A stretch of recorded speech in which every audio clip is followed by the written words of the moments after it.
just get ready to start. Loads of people online, if you're there yet. I know Peter Kane online is going to review presentation, so hey Peter. Shame you couldn't be here, we're friendly people, no need to be scared. Clear the meeting open. We've got a great presentation tonight. Well, I think it's a great presentation. I hope you do too. Sarah will talk to us about the Sub-Zero initiative. I have seen this for the multicultural festival. Anybody else? I hope you did talk about that. We did talk about that. Second one. Okay, so over to you, Sarah. I better read College of the Country and there's something else I want to volunteer.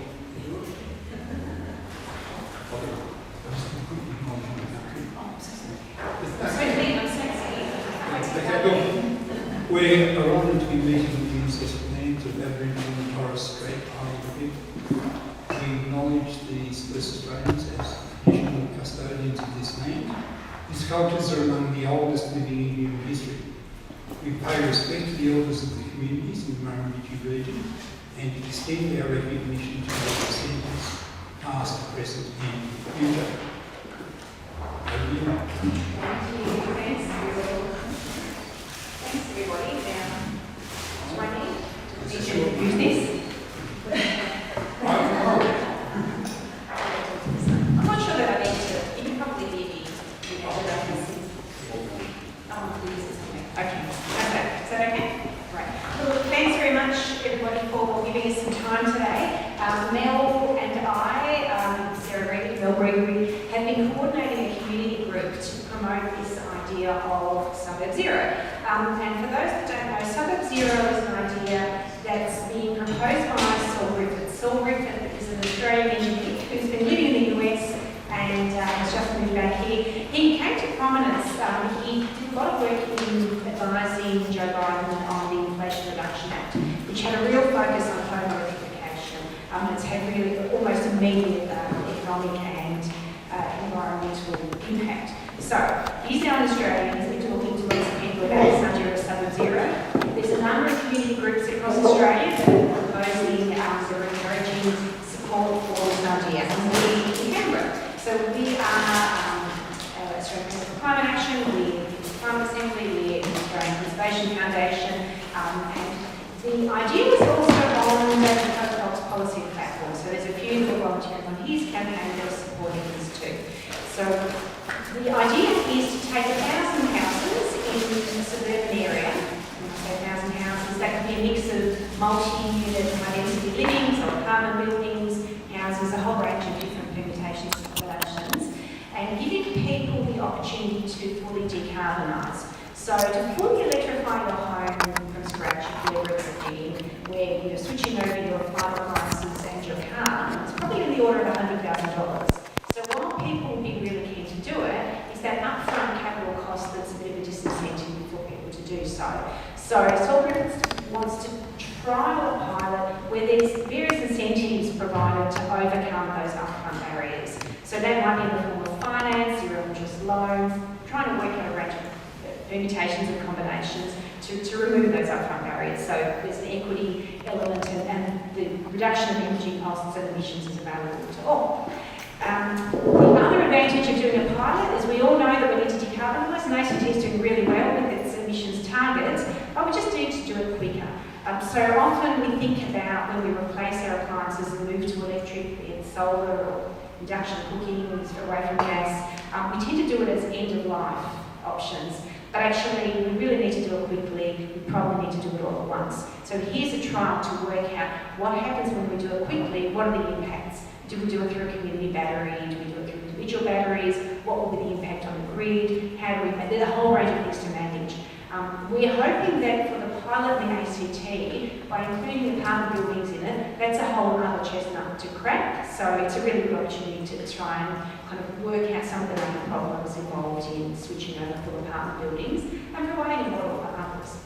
So the cost of living benefits are enormous because obviously you have these huge energy savings. The emissions benefits are immediate. So River's position is that up to 40% of emissions in Australia are based on decisions we make around the kitchen table. So by the time you factor your car, your transporting and all your home energy decisions, we can really quickly bring those emissions down. So in order to encourage decision makers, and we're talking to anyone who will listen and many people who won't, often what we've found, and we've seen it coming out of that last election a little bit, is that when community gets together and agitates for something, there's a much better chance of it happening. So we are part of that effort to encourage the community to do that, as you can see from our t-shirts. We have many flyers. We were at the Multicultural Bell was at the Multicultural Festival, and we're just trying to have these conversations with as many people as possible. And what we're asking people to do is to fill in a very short survey. So a QR code, and we've got the flyers here, and that's just to indicate if it's a scheme that you're interested in and to show support. And the more people that we have fill in the survey, the more material we have to go to decision makers to say, hey, your constituents in the ACT really support this idea. It's a great use of taxpayer money, a lot of support, let's do it, good argument for it. So there's conversations happening at the moment, and I have to laugh because Mel was listening to David Pocock had a community town hall on tonight as well, the other part of town, other side, so we don't talk about. And he had a question about sub-zero and was making quite positive noises. So I understand he's talking to federal politicians. ACT government will be absolutely critical in, if we do get the funding for it, ensuring that the rollout works smoothly. And there's, benefits all round to do it. So I guess I've just given this general background. I can talk a bit more about the individual mentions. I can talk more about the community effort, and if anyone is interested to help us advocate, we'll be really, come have a chat to us or send an email.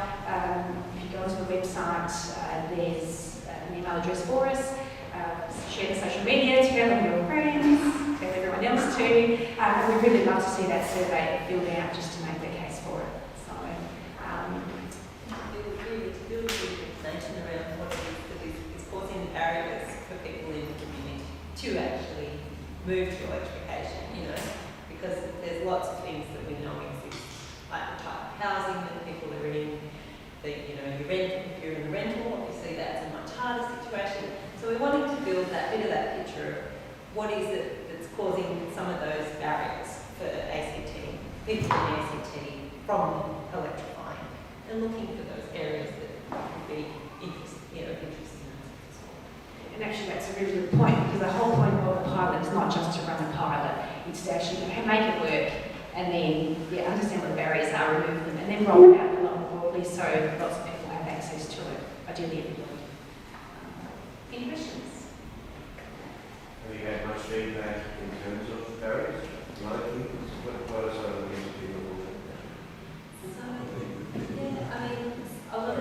We are getting a lot of feedback about apartment blocks and renters, big groups that letting us know that that's really a big barrier. And a lot of people also sort of struggle with some of the understanding of the reasoning why we would need to move all our appliances to being electric, because I think some of that's a little bit more tricky to understand that difference between having those different type of electric appliances in your home and things, which has been interesting. Yeah. And certainly cost is absolutely the key one. So lots of people want to email and saying, just moved to this suburb, I've just moved to Canberra, I really want to do this, but I can't afford to do it all. So it's really about giving people the needs. And the ACT government's doing such good work actually. So that sustainable housing scheme with the loans to electrify up to $15,000 is fantastic. We're absolute leaders and there's huge take-up. So it's just really continuing on that good work and really finding the gaps as to where we can kind of complete the picture. But certainly upfront cost is, you get the occasional thing, sometimes it's aspect. I love cooking on gas. It's not me, I love cooking on induction, but sometimes people love cooking on gas, and there's some sort of different views on that. But upfront cost is probably the biggest barrier.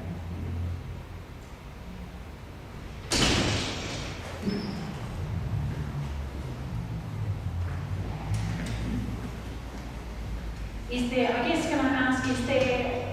how are people finding their experience with solar and renewables now? Is it something that you've kind of had some good or bad experiences with? Just a quick answer there. I haven't been in Canberra very long. I haven't been in Canberra very long, but the house that I purchased has got 21 solar cells on it. There is a gas meter out the front that doesn't connect to anything. And I do believe they're going to charge to take it away. So I might just cover it with some leaves or something. Nobody sees it. But as far as hot water goes, I know we've got electric hot water, but we'll be looking at when that fails, get one of those condenser type ones to get. But anyhow, it sounds on track. Electrify. Yeah. And the next step, of course, would be an electric car and maybe even a battery later somewhere you could look at maybe. Oh, no, that's fantastic. And it's amazing, all of those things are such an improvement to your quality of life, so yeah. Picking up on that. I was just going to say, now, we've got two solar systems, one really old, one, and the other one was twice as much power, up the cost. But the thing that stopped us going in bigger with solar was actually AGL. Apparently you've got some sort of cap on how much you can actually produce and go back into the grid. And we said, well, we can't actually afford a battery right now to go even bigger again, but there was no real help from actually as to what are the steps you can do if you want to, they've got their view I'll never hit it, even though I've got more capacity than that, just because of the way that the sun actually shines and how it produces. But they had this hard limit that then was going to cause us all sorts of trouble. So that's one of the policy areas is why is actually they're worried about their network, which apparently is old and outdated anyway, and they won't put it underground for us. But that's one of those issues. Yeah, it's that stabilising the grid, isn't it, the storage issue. And I mean, there's such good work going on for storage now too, isn't there? I know ANU, this group, and there's some work that they're helping us a little, talking about using electric vehicles. So batteries are kind of expensive at the moment, and it's hard to justify them for home usage. The community batteries are really exciting, and that'll help. But also the program to use the EV to charge. So for instance, if you get a Tesla Powerwall or something on your house, it's about 10 kilowatts. I've got a car that's got 300k range and that's a 62 kilowatt battery. So it's, if you can use your car for storage, and that's what we're talking about, that's huge. And even vehicle to house, I think. So for instance, in a situation like yours, you can basically keep it off grid really and just use the car. But I'm not technically proficient enough to answer that in detail, but I certainly have heard that before. So lots of challenges. I spent a little bit of time yesterday getting photos and slides of this. And the storm we had yesterday, this is the last 3 kilowatt system. The German one has a 3 It engine running. So you're still up until 2 o'clock, you're still positive on that. And the storm is. But this is where I see the real need for stabilisation. So it's surplus. Chances are just occur. Because he lives in a neighbourhood where everybody's got solar panels and they're all the same problem. So I think the big Canberra actually has potential, but it needs to get out here soon. We just waste electricity. We talk about closing the doors and all that sort of thing. Letting it go to ground. I don't know what people think about that. And obviously, Bill, is the microphone on? It's really hard to hear.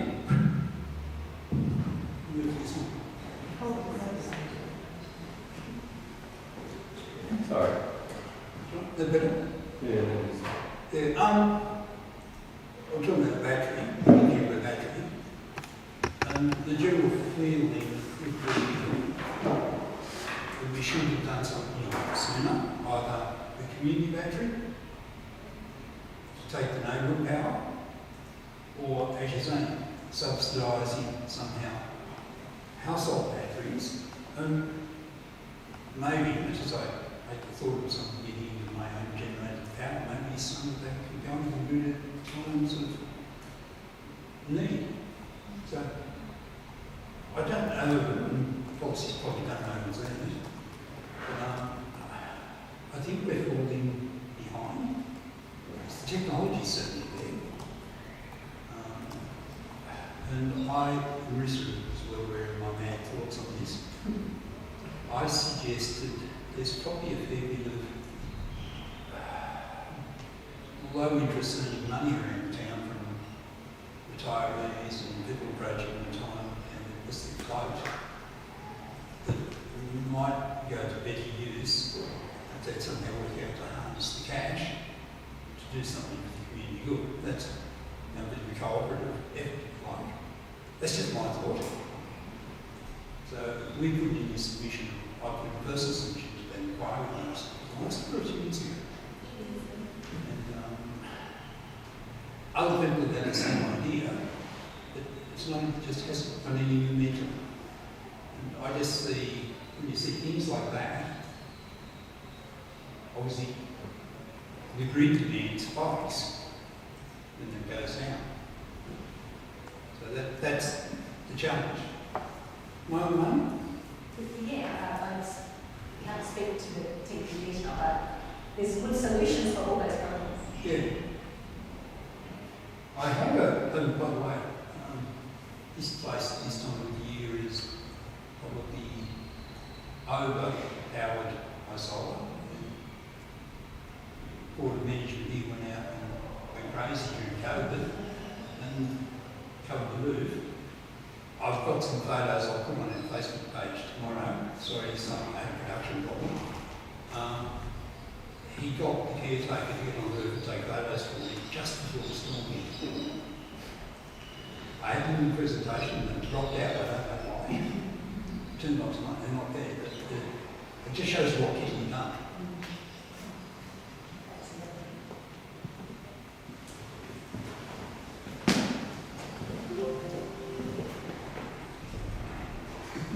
Yeah, thanks very much. Love electrification, and I'm completely on board with that. I had a question around, I guess, the other side of the equation, which is consumption of electricity. And Canberra is a very cold climate, big heating demands, but obviously also generally pretty poor quality housing stock, not a lot of insulation, losing a lot of heat from the housing. I was just wondering if your organisation sort of, I guess, one, had any views, and two, was sort of taking that approach as well around how can we make our houses perform more energy efficient, in addition to sort of electrifying the heating and cooling demands.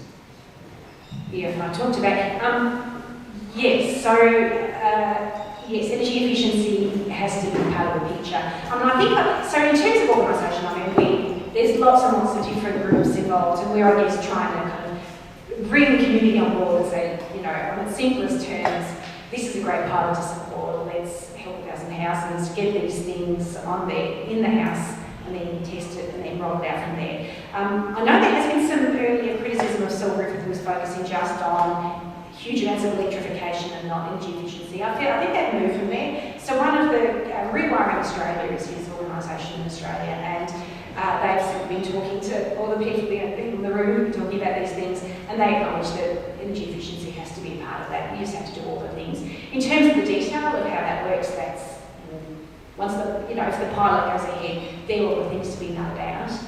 But yeah, it has to be part of the picture, absolutely.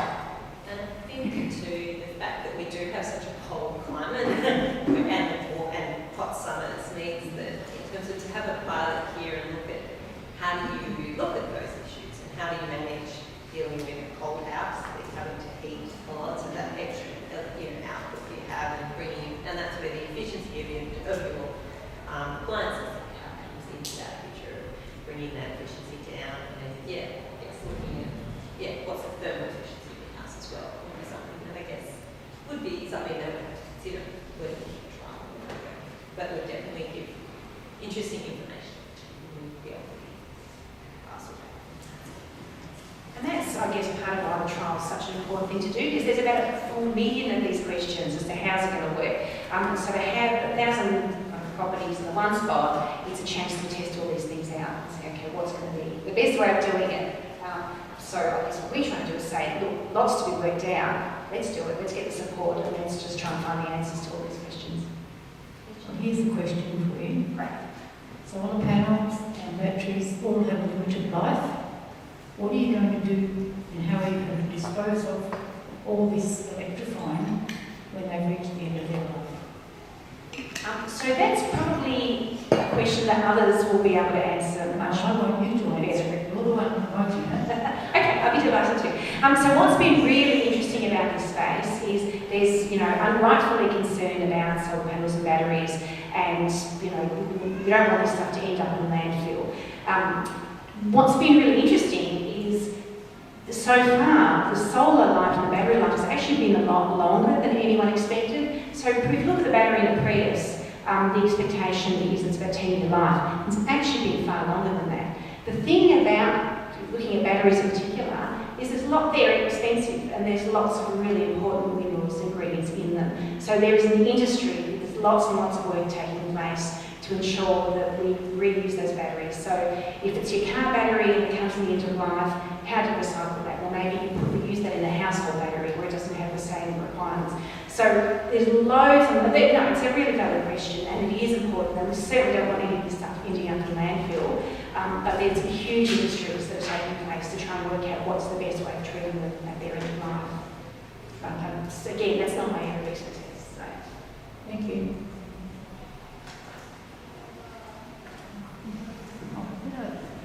Just continuing with that question, I believe the batteries are lithium, are they? I think so, yes. Yes. So what happens if they burn? You can't get them out. Yeah, they're so, again, things to be worked out. I guess you can say the same for, when your car burns and you've got petrol in there, obviously that's a risk. There are things that can be done, and that's why you notice, I think that EVs now, they've got the blue triangle in the batteries for emergency services. There are things that can be done. Again, sorry, there are other people that could answer that much better for you, but I do understand that there are, all the, this is obviously something that the whole world's moving to. It's an enormous amount of work that's gone into.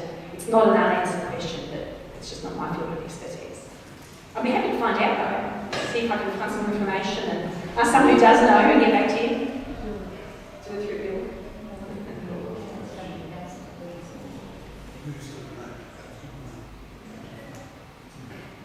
It's actually a question my old man asked me, I said, I don't know.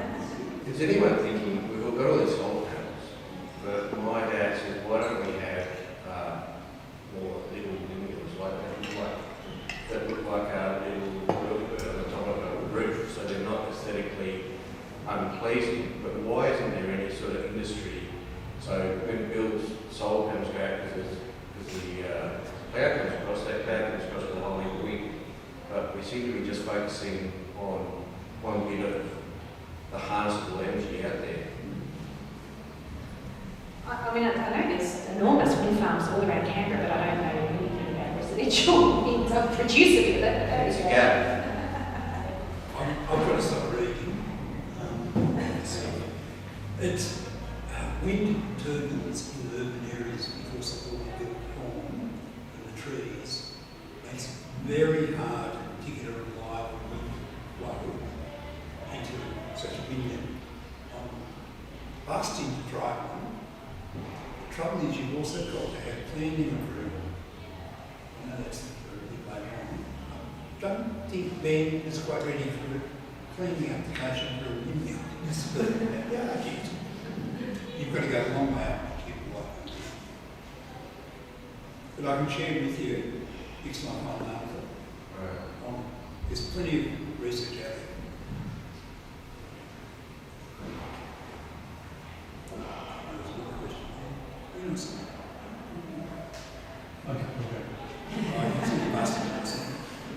I've got a flat roofed house, and there's a fair stock of flat roofed houses through Weston Creek, I think, built, a lot of it built around the same time. I've got 2 rows of 7 panels on my roof. I could fit another 10 down the length of my house. I'm not in the business of paying for that. If You know, a bit like I think the wind farm people, the people on the farms will hire out that space to them. I'm happy for someone, they wanted to come and invest and put a string of them down my house. It's not a problem for me. I guess that's sort of something that, yeah, there is those out there, people who can't consult, and then there's people who've got an abundance of space.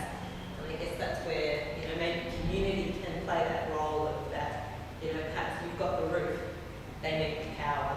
Yeah, you know, I guess, again, it's not that we have a lot of knowledge, but it is definitely. A lot of the pitched roof places around really can just have panels on one side of the house, but you can run, mine's sort of north facing house, so you can run it all the way down.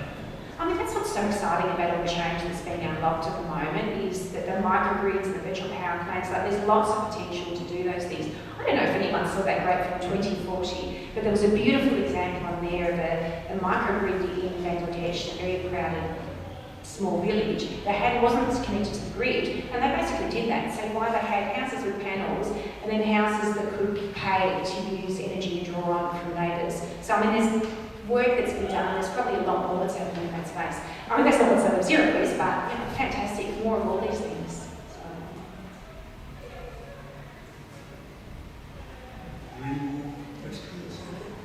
Well, thank you. You were a good, tough audience, and they were useful questions. And so we promised to come back with sensible answers for you. But please encourage you to fill in the survey. We've got the flyers on the desk there. Get back to us with any other tough or not tough questions, and encourage you to tell people that you know. Fill in the survey and let's see if we can swing the suburb zero. I'll try to get it up on our website tomorrow, but I'll have it out on social media tomorrow as well. So you'll be able to get into the information as you mark out. Thanks everybody. Thank you.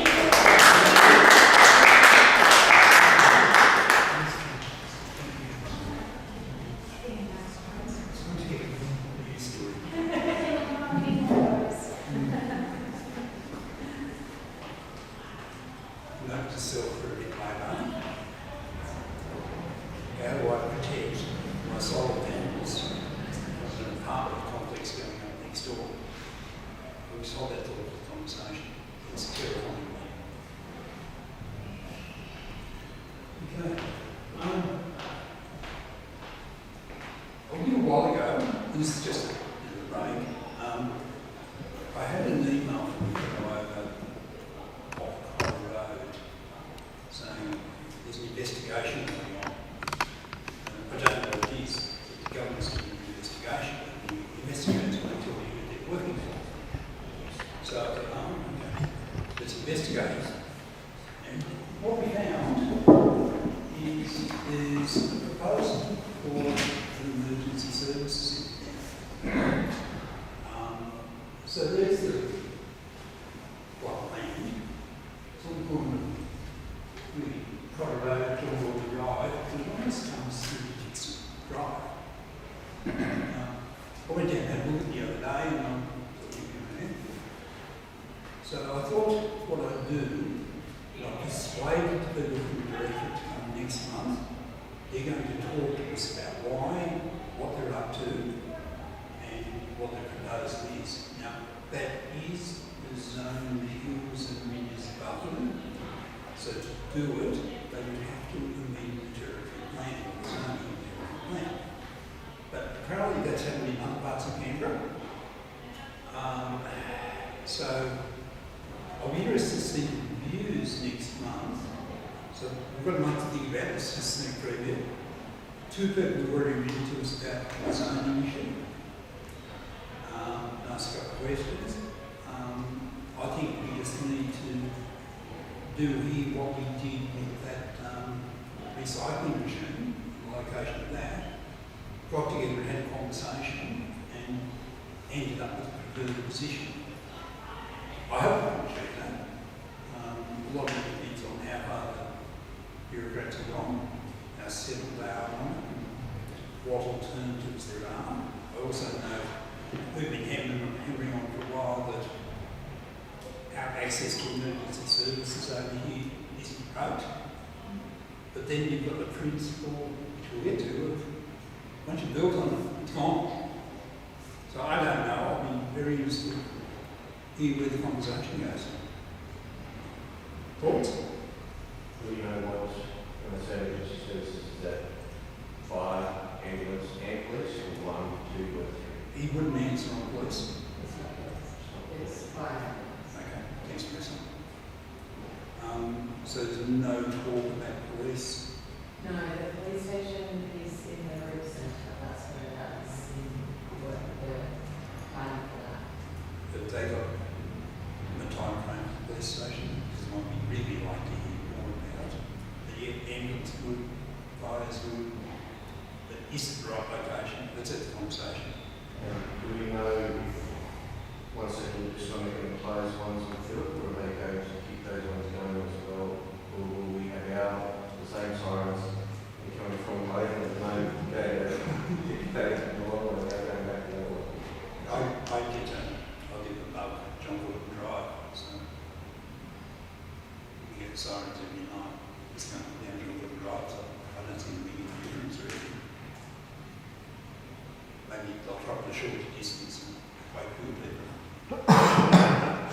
But let's see what we come up with. And do you know the proportion of the block we're going to use? No. They have said the block. So let's see what they say. They're very early in the process. It's given a chance to show what they've done. I've talked to the fellow a couple of times, he's quite open and reasonable. I just want to turn up with the right people to give you the right information. Come over that. So, in the scheme of building anything around here, a month's not going to hurt us. They won't actually give us time to go and have a look at the block of land. I've been down there. Go and have a look at it. Make your own minds up and come in with a view, and we'll see if we can cobble something together. What part of it, do you know how big it is on that corner? What's the block? Look, I don't. I was just on the fly, but finally got the information the other day. When the ACT came out. Just a bit closer to the mic. Sorry, Bill. Just move Really a bit closer to the mic. Yeah, Just a bit sorry. quiet, that's all. Is that better?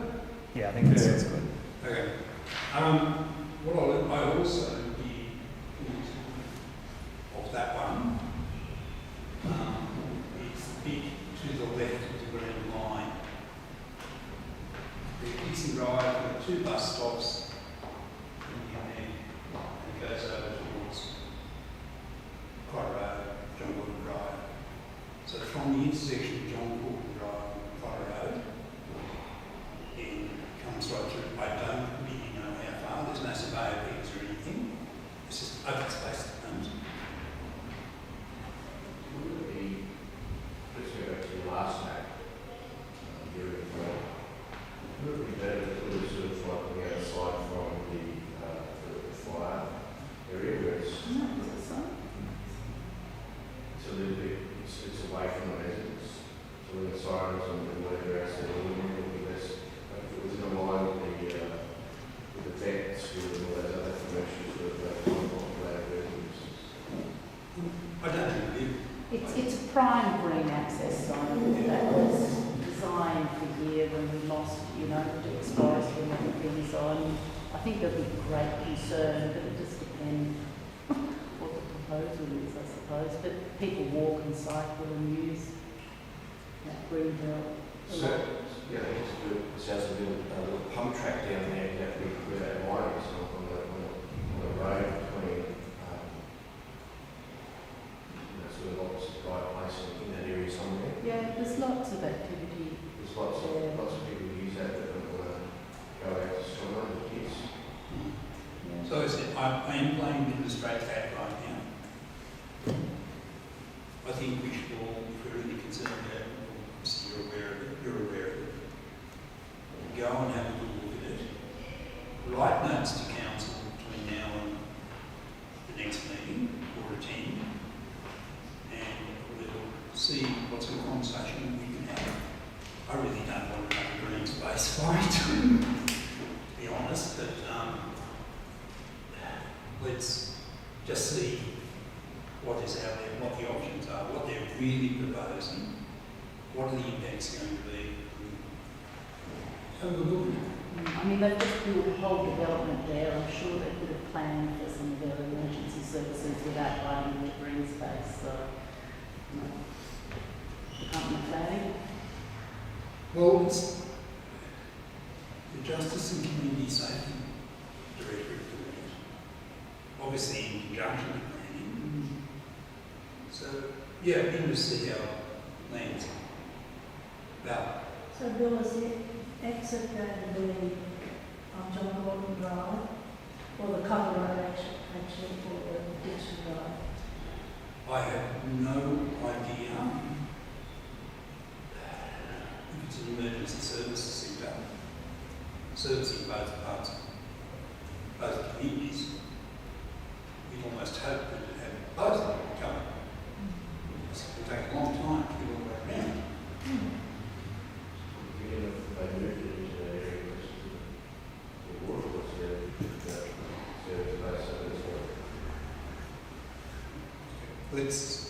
I'll leave it at that for the moment. Let's come back to it next month. We'll have the experts here, and we've got time to think about it.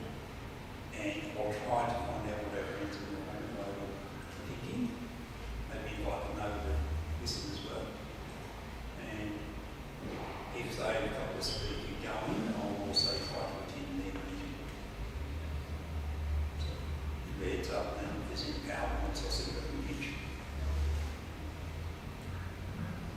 Okay, so, there was a bit of a breather. During the plan, district strategies. Who's been following the debate on the territory plan? I know you have, I've read your excellent submission. I knew that. Let's shoot that. Look, we thought we'd have a conversation here that says try to get out what the community's views are. We need to lodge a submission by the 3rd of March, and we're going to. We're not entirely happy, and you probably saw our earlier submission on the bill, which went through the planning committee, the current planning committee with 41 recommendations, I think. So we are having troubles. Can you hear me? Not really. It's just a bit quiet. Do you want to respond to that? That one's really good. Give that a go.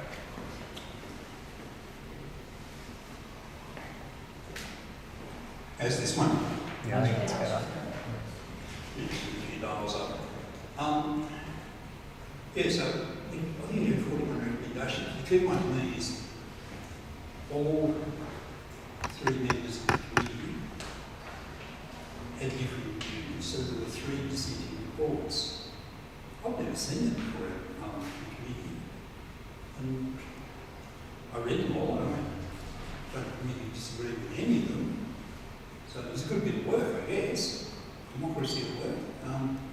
So my first concern is why are we actually stuck with this deadline of March the 3rd to finish our consultation when we don't even know what the government's position on the bill is?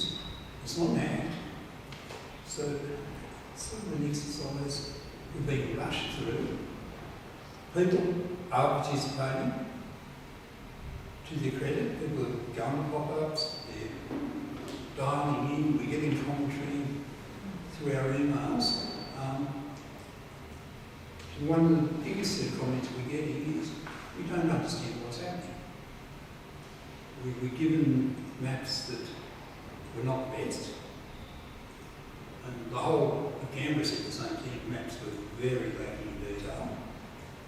We managed to get some better maps yesterday in preparation for this meeting. They're now on our website. Who's seen them?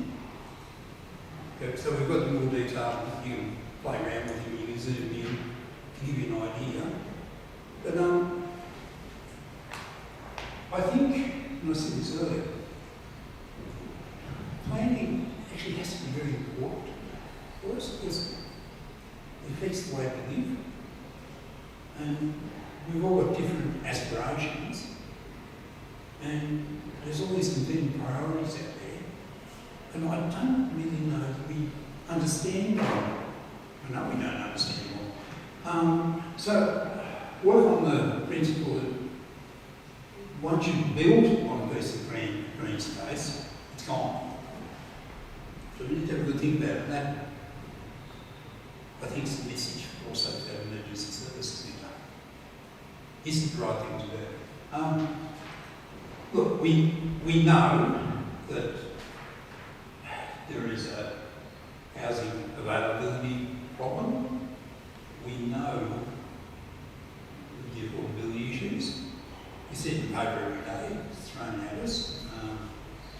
And I'm sure we've all got family and friends affected by it.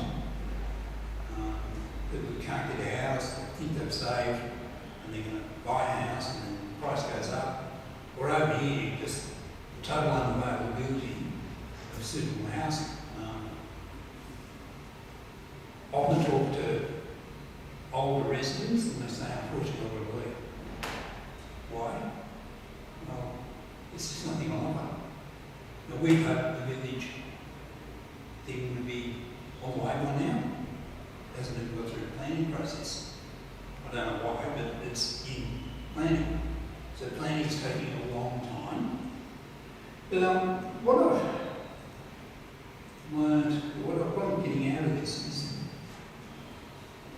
we don't really understand the pressures. I think data, and I know some people have had pokes at the data and where the future is going. According to some groups, the amount of additional housing provided under the plan is nowhere near what they projected in terms of population growth. I just don't know the answer. You said it again, sorry. The housing, the additional housing offered by the plan in terms of development applications, as it stands, does not meet the projected demand that's on the putting out there. So when you poke around a bit further and ask questions, I get the distinct impression our modelling capability, our population modelling capability is not up to scratch. So we're being asked to consider what in effect is a plan with the use of our resources without understanding where we're going. It just does not compute to me. I really have asked a few times. I've been in lots of these pop-ups, meetings with the directorate, because they keep on inviting council chairs. I've been going and listening. If you can ask the same question, what's the data tell you? And they sort of all 2016 and 21 census. Not all the 21 census is available yet, so we'll use 2016 data, we'll project from there. That's allowed other people to do their own projections, and you might be seeing them appear in the media. It's not a pretty place to be. I would rather take a quite conservative approach. I hope our submission, depending on the year and other commentary we get, says tell the government dialogue, get the act right and get the numbers right.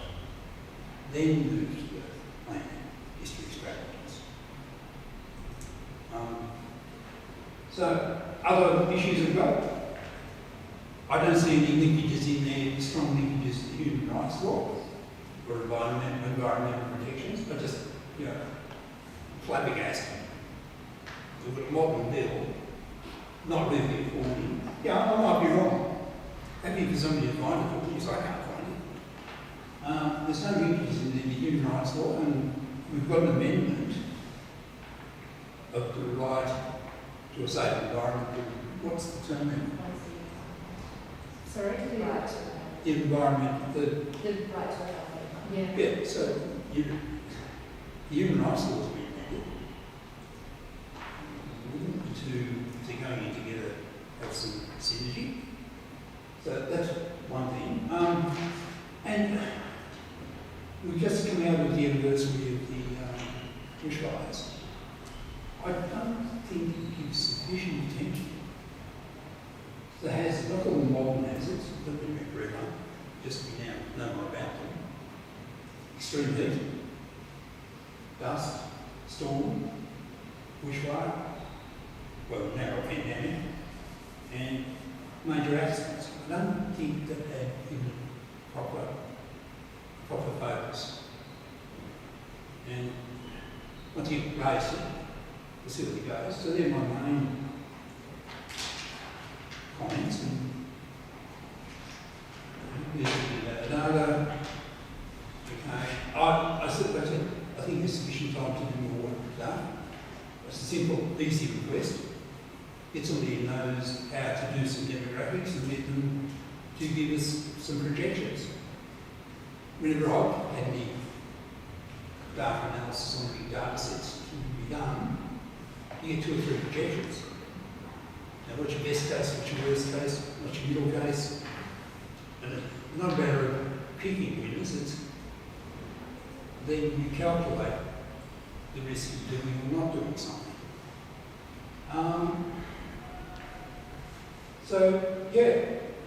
So thanks to everybody who provided commentary. Every bit of commentary, like with the last one, which ended up at 20-something pages, will end up in our submission. I think the last one we put them in dialogue boxes for quotes in. We'll do the same. We obviously encourage you to put your own input, lead a sentence into the Your conversations. Now, I believe tomorrow evening there's another online session, 6 and 7. I put it out on our Facebook pages this afternoon. Now, why I'm drip-feeding it is I've learned to put all out there, people forget, including myself. So I keep on drip-feeding stuff out.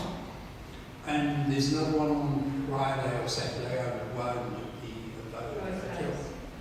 On both days. Both days, yeah. Is it a 2-day workshop or what is it? It doesn't make it clear that it's a 2-day workshop, so I'm thinking that they must be there for 2 days to make sure they catch everyone who wants to go. One's a weekday and the other is a weekend day. Yeah. I've learned from the Labor Party, vote early, vote often, so I might go in often. Yep. Give them any comment with it.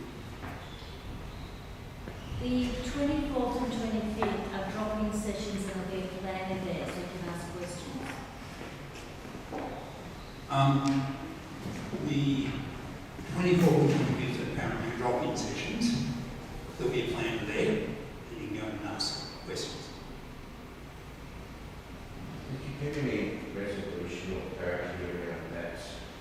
You know, there's one map there that's, I can't recall which one it is, but it's the one that's got everyone up and ours has got the future areas which where they're going to go. Was there any clarity around that in the legalese stuff?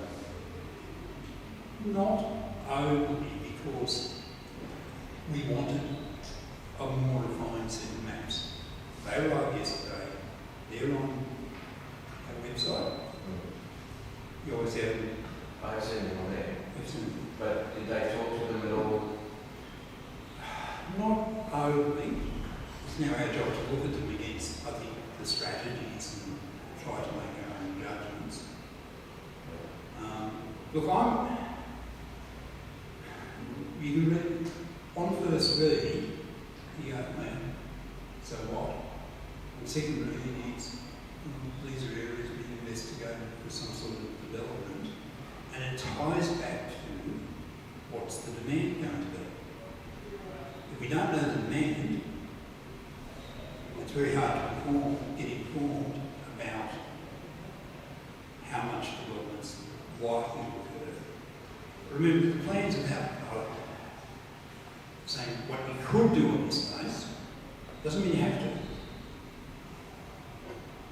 It's opening up for a look at. I know where your concerns are. I think I've got the same concern. But if they say we could do this and they don't get a strong sense of the community that it's not a supported option, they're going to run with that. So ideally, look, it's not said. They may run. I just don't understand the methodology that they've come up with. So much six-storey development proposed throughout Weston Creek. It's 20-storey up the road. If you read their map. Potentially. Well, that's what's in there, and they'll be selling that right over there. The market has to want to buy it too. Without, I'll go back to it, without knowing what the population is going to do with any accuracy. I don't understand how we can even make a rational contribution about that. Now, can somebody give me an alternative view? Please. Persuade me otherwise. But you can start with your values. That's exactly what our Treasure Interest wrote a whole article about. Start with what kind of life in Australia you want, and then design around it. So you're not just driven by numbers. So, you can't just be strong-armed by the ACT government. That just has to be. I mean, I'm not saying you are. You guys have been in a long time. You've obviously done a lot of work, so it's not new. But from what I can see from a quick look at those maps, they're earmarking all the green spaces, potential future corridors and usages, which is not then building a sustainable city, which is what you've reflected up there earlier, isn't it? So reading the strategy now, there may be some change in there, but as it reads, what's been shipped out and then we're about to get public is just a menagerie of talking points with very factual basis. It's just a wish list of spin. It's not actually. So it's nothing. It is a plan. It is a strategy of no substance going nowhere. Now, these comments have been recorded. I think everybody's used them in some shape or form in this issue. Liam, I know you've got something to say. I was just going to put forward the view. I think this is a really excellent opportunity. I'll start by saying I love Weston Creek. I think there's a lot of things that are great about it. I love the ridges. I love the green space. I love the transport. I love that it's close proximity to Woden in the city. And my reading of the district plans is it's about putting forth what it is that this community really values about our area, and putting those forward to the ACT government so that it's clear to the government what we value and what we want them to prioritise as Canberra changes. And that's kind of the second point, which is that Canberra is changing. Weston Creek's a very old area. It's sort of been the way it is for a very long time. I guess I've heard some people say that we don't want change. We kind of like things the way it is at Weston Creek, which is that's a perspective. That's perfectly fine. But I think it's an unrealistic perspective. The reality is Canberra's changing. Weston Creek is changing. We have an opportunity here as a community to inform how that changes.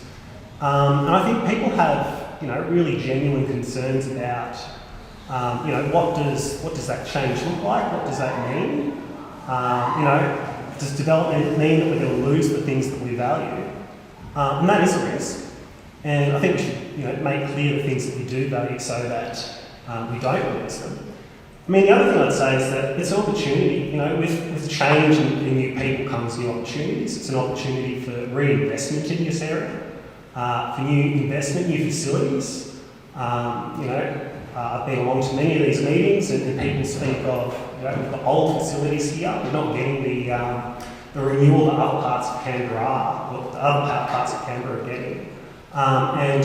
This change, I think, is an opportunity to get some new investment in this area. So, I don't know. I'd encourage people here today to be Well, one, to have an open mind, two, to see it as an opportunity, and three, to think about what things it is that you value about this area, so that when Weston Creek Community Council is putting in our submission to the government, that we can make it really clear, what the community values and what we'd like to see, with the recognition that Canberra's changing this area will probably change as well.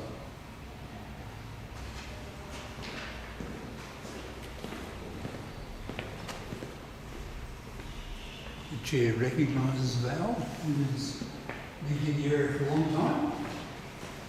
Yes, I have. That green belt that you had up on the screen before, that was promised after the firestorm to protect the suburbs.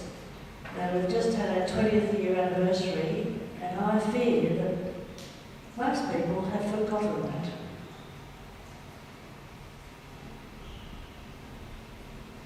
So that green belt was not to be touched. It was a protection to save the suburbs from the next firestorm. I look forward to your input next month, Val. It's going to be really good. Is that the 3rd of March? That's next week. No, that's our submission. We will take your comment and it will go in the submission. But we will also next month, when the man comes to talk to us about that, you'll raise the thing too. The old one too. What else? John, come on. Hey. Yeah. Well, look, I probably don't need the microphone because I've got a loud voice, but tell me if you can't hear me. It's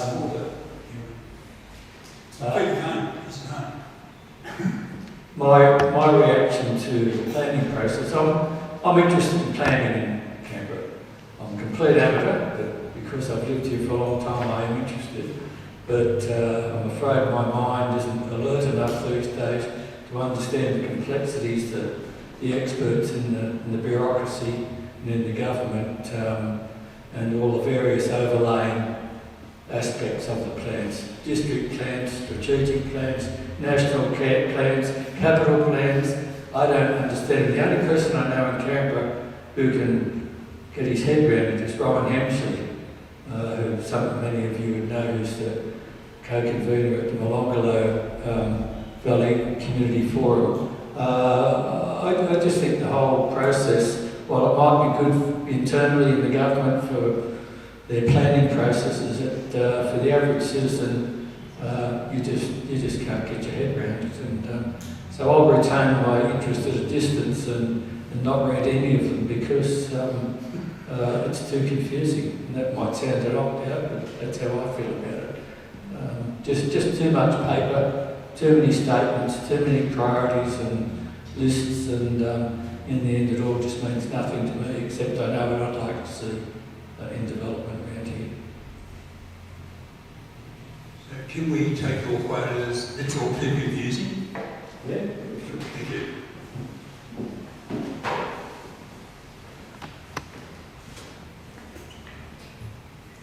My interest in this has been very recent.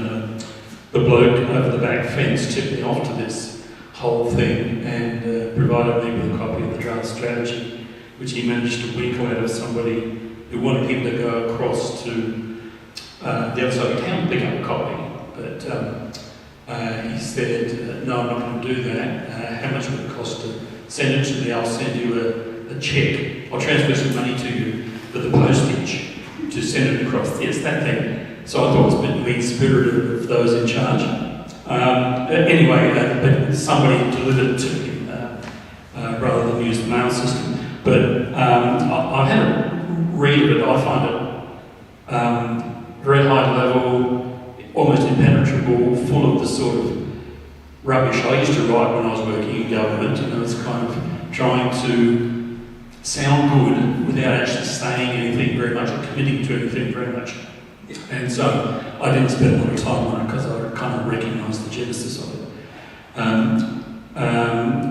A lot of it seems to be dealing with macro stuff. My interest is much more in micro stuff. The reason the bloke over the back fence talked to me about it was because we live next to Parkland, a little park area, and we weren't sure in the middle of all this whether urban infill was going to impact on that. This is a nice little area. It's a transit zone from sort of central and western part of Fisher through to the playing fields to the schools, the 3 schools there, and it's got, I counted it the other day, it's like 30 trees there. The trees are used by the local birds, they love it, they nest in it, and what I'm not sure is, there's an element not in my backyard coming through here, but and I don't think there's any real scope to put a significant number of dwellings on there without clearing the whole thing off. Even then, it's not a huge block of land. So I'm kind of interested in knowing what down the track, under what sort of threat that might be in an urban infill situation.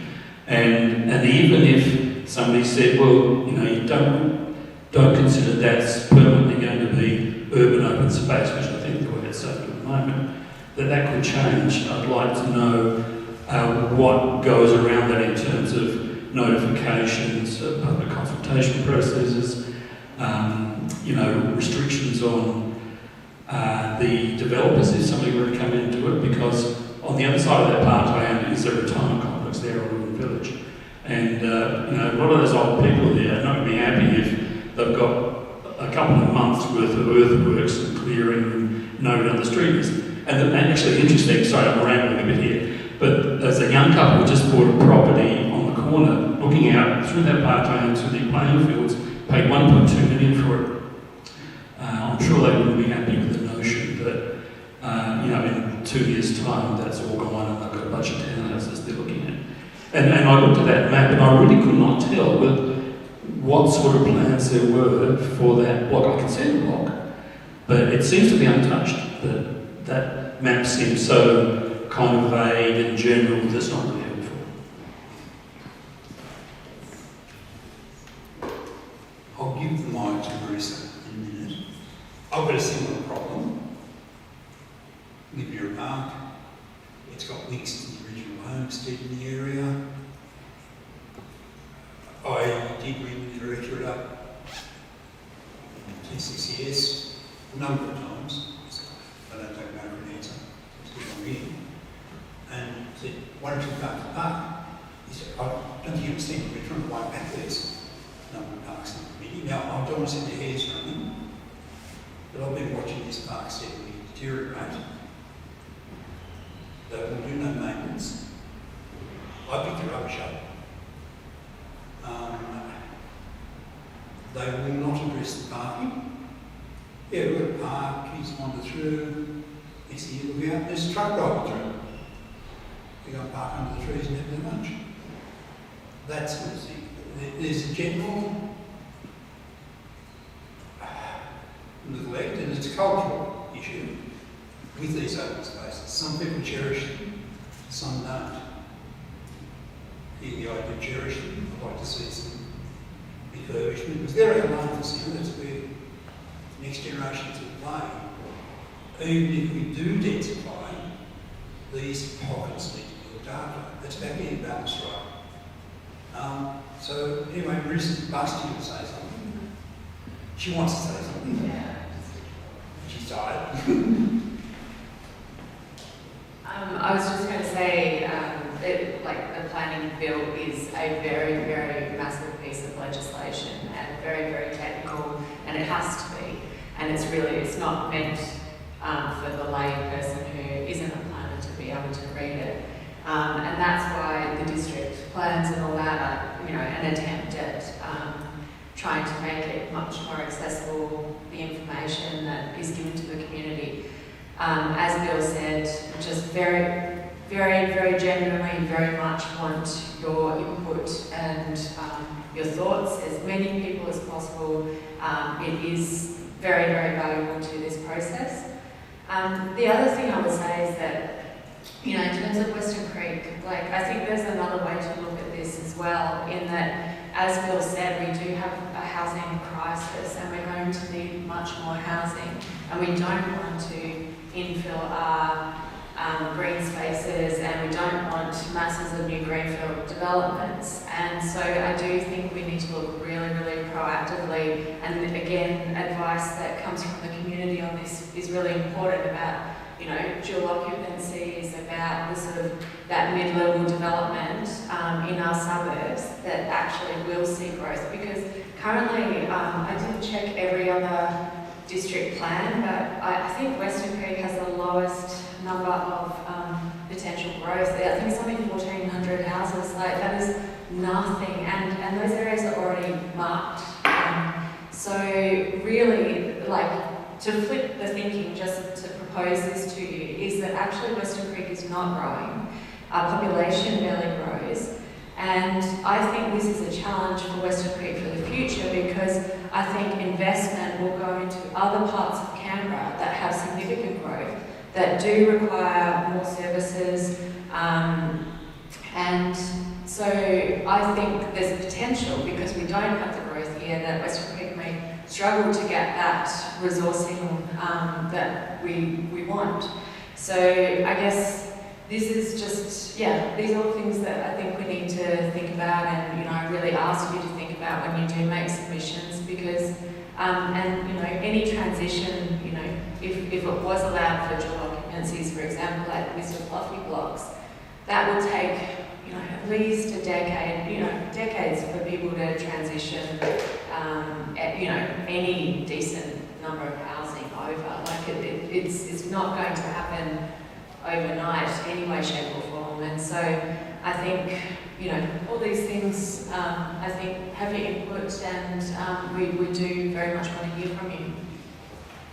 My point there, you're saying, everything you say is on the main. The biggest problem at the moment is there seems to be a rush, and all we're saying is let's get it right. The way that people have been engaged, pop-ups during, you know, work and school days, so you don't get to engage the community. You're very limited out of sessions, weekend sessions, times when a lot of the population of Weston Creek could actually contribute, and they're only now, as we start the process, starting to understand what it might mean for them and form their own ideas. So I think that the conversation needs to continue and not be in that rush. And I think that there's no real timeline other than the one that Ben Clinton was imposed on himself. We need to revisit that. Just want to add a further comment and not go to you and then Val. I'm really enjoying this conversation, by the way. You talked about the complexity of the Planning Act. Now, we acknowledge that our submission on the initial bill said it is complex, but it was designed, it's been paraphrasing, for the convenience of the planners, not the people. Now, I did a lot of work in deregulation through the 90s and 2000s, trying to simplify things. One of the things that happened with complex law, it was split. It was split into the Policy Act and the Administration Act. The other flaw in there, in my view, is the governance arrangements proposed, and hanging on to, are flawed. Because the arrangement between the chief planner and the planning minister is almost an invitation. I used this one yesterday to laugh. It's an invitation for Eddie O'Bead or his ilk to become planning minister at some stage in the future and walk into the chief planner's office with a round paper bag and say, my little mate, this is what I want. This is no assembly scrutiny over the territory plan once it's out there. Technical amendments are things called notifiable incidents. So it doesn't go back to the Assembly with disallowance. Now, I'm not talking about the Assembly looking at the individual blocks of land. I'm talking about the Assembly looking at the policy. We've got a planning committee. And Jeremy Hanson, if you're out there, listen. Jeremy said a couple of years ago to me that we don't sit enough, we should sit on Fridays and do some work. I was very attracted to that idea when I read this planning bill. Fridays, in my view, the Assembly should be planning day. They should look at this thing and scrutinise the policy properly. Now, the number of technical amendments tells me that we're right. It hasn't been scrutinised properly, and the number of disputation. We don't need that disputation. We don't need to have community groups going to ACAT, funneling around and hoping, knowing they don't like what they're seeing, they're not really sure what the law says, because you talk about the law, you talk about the instructions and the territory plan, and then somebody pulls out on you a technical amendment that you hadn't seen before. The whole thing's a mess. The new bill, as it stands, institutionalises the mess. They're my words. I'm far from happy with it. I'm far from happy with it because, in my experience in working this stuff, I have never seen so lax controls over such important resources. And I've been saying this, being at the table as long as I'm involved in this review process, that's where the flaw is. Because, you know, it's not possible for an Assembly member, like Emma, to move a motion to have an important lot of land rezoned. She can go to the Minister and say, hey, do you mind? If the Minister declines to do it, no matter who the arguments are, it can just languish. And the arguments on the other side might be just a villa, or it might be a political argument, I don't know. But my point there is, why can't the Assembly scrutinise those sort of decisions? So, who was next? You were next. Sorry, Mr. Preacher.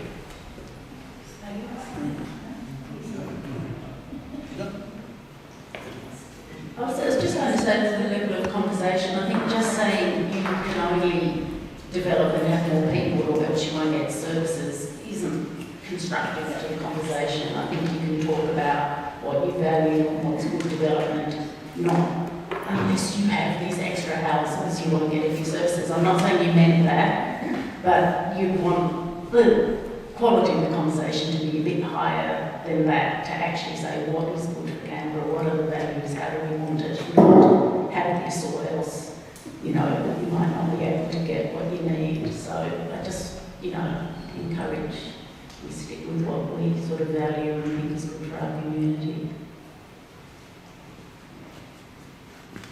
Is anybody else want to say something? Yeah.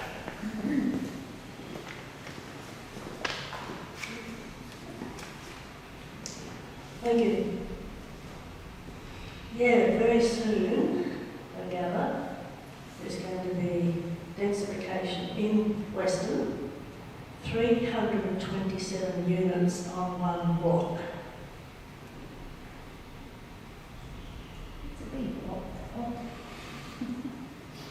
327, all with cars, all coming out of that one block. So that is a lot of densification on one big block. During the DA process, we went around doing letterbox drops and talking to people, and I asked a couple of young families, why did they buy in the older Western area with young children? They said they want to make yard for their kids to play in and some green. And next door to me, there's a new owner, and I went away for a weekend, came back on Monday, and I thought, oh, something's different. They chopped down 4 40-year-old trees, not gum trees, big, round, green trees. And a few years ago, one of the Greens ladies said there's not enough compliance, or there's not enough resources to give penalties. I think it's only peanuts anyway. So they can get away with it. His one son story about Evo Energy sent them 2 letters. Well, I don't believe him actually. They just disappeared. We can investigate that. Oh, it's a bit rude to me, so I haven't spoken to him again. And also for the housing a few years ago, it was in the media, when everything went up on sale in the major cities, and I believe it's happening here as well. Foreign investors have millions to pour into it, and they sit and leave them empty. And they prove that there were blocks and blocks of units in Melbourne with not a skerrick of electricity or water used. Not a skerrick. And my son's in dire straits at the moment, going through a divorce, and the agents are coming in offering millions to buy his house. And I'm trying to help him to save it. So that's why there's not enough supply. They're buying everything up, reduces the supply, the demand increases, the prices increase, and their own people can't get into the housing market, and now that they have, the interest rates are rising. Now we need to stop foreign investment, and we need to stop the interest rates rising. Because everybody's going to be on government benefits and out on the trees. Sorry? There won't be enough money. And there's not enough money now. And I live on my super, don't get anything from the government, and now they're talking about fiddling around with that. I'll take most of those as comments, Val. Yeah, the village building company council, by and large, wrote a supportive comment on the basis. The people were saying, we want to move in there, we need this in there, but it needs to be done well. And I think that was a good process we had second time round. First time round, what they offered was disgraceful. Yes, there are 327 units. Could be 1,000 people there. There's, and it's not catered for retirees of the caravan. This is not space. The original didn't have space. Yeah. It's not but this is the thing, there's plenty of other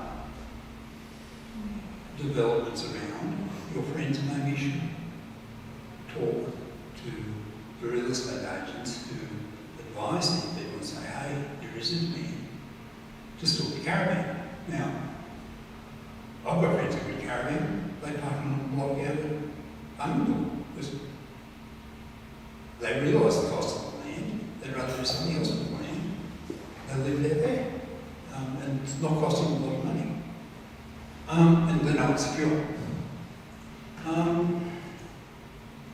there any other questions there? Somewhat? Not a question. What's the last say? Yeah, last say, I just got to thank the, before Christmas there was a little bit of a round table and some of the planners came. There wasn't enough of us because they didn't really give us a lot of time, but thank you to those planners that did come. Those sorts of round tables, I cannot say how much, they're so valuable to have that input, and more of us that can be part of those, if they can provide us with more opportunities, the better. Provide that information to groups like that, because that's important. Definitely. And I know Matt's probably tuning in, the project manager. Yeah, we did appreciate the effort of the people. The staff have put a lot of great effort into facilitating our needs. We know there are a lot of competing demands, and there's been some people who I might refer to as having been precious. We know who they might be. We're trying to keep the debate moving on and focus on the core issues. So I'm going to go over on Friday or Saturday. I haven't looked at my movements yet. Like I said, I probably will go on both. Have to get different people. Don't put the same opinion in twice. John, you something to say? We'll say something.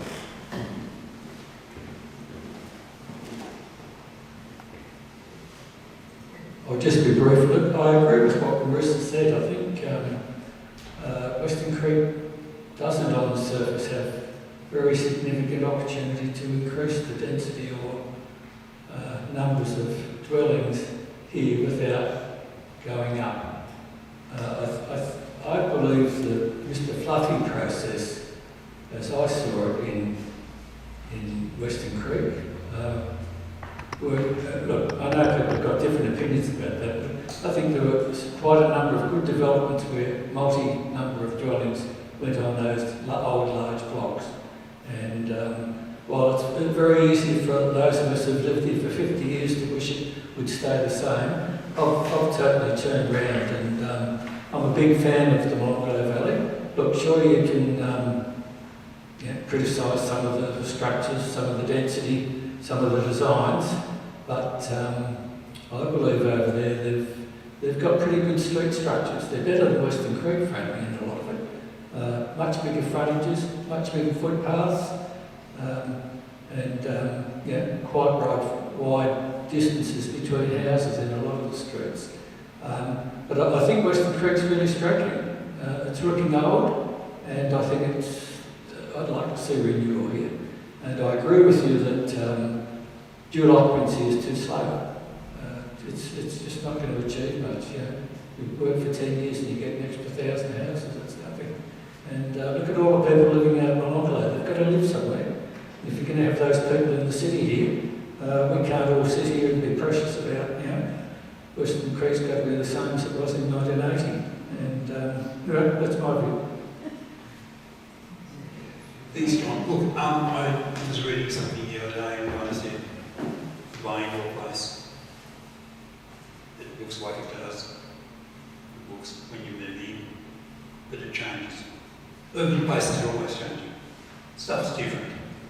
When John moved here, they probably hadn't invented electricity. So it took poles up, there's probably how they process it. Am I correct? It was fields of paddock grass. Yeah. Streets. Nothing else to disturb. I've seen photos of my cousin in the 1970s racing the motorbikes around here on the track. And it was just dust and bitumen and deserted blocks of land. I've seen photos of the 80s of little trees. Now, where I live, I think we've got 50% coverage of trees and other things, shrubs. So it's all changing, and I think we just have to accept change, but I think change has to be rational. And as I keep on moving on, piece up the data and leaders with a good case, not just, I accept your point, Marissa. I think nature is doing that without any development at all, because the early residents of Weston Creek, must be some earlier than John, are moving on. They're moving out because there's no missing middle for them. They're very frustrated. And people are moving, children. There's all childcare centres popping up. So what we're seeing is 1 or 2 people leaving and 5 people moving into the same house. Those places are being renovated. The population's growing. And I really noticed at home during COVID, all the kids running around the park. I know where they came from. I'm not going to say what a fellow from a suburb nearby said he didn't like the noise of little children. I actually enjoy having them around because it shows their life.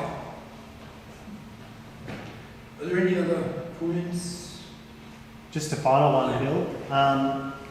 Thanks everyone for providing your views. We really appreciate you showing up and coming along to the meeting and providing the views to council. And if you've got further views, flick them through, info@westoncreek.org.au. We'll read them and we'll use it to inform the submission. So thank you. Thank you very much for that, Lynn. So I'll call that session closed and move on to the Chair's report. I'll just focus on the highlights. I'll put the newsletter out. Do you want to do MLAs before or after?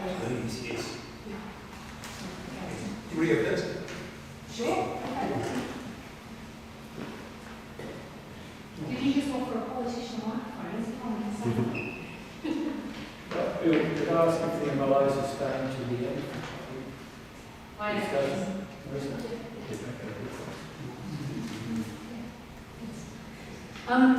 Can I just start by saying thank you to everyone who's contributed to that conversation about the district plan.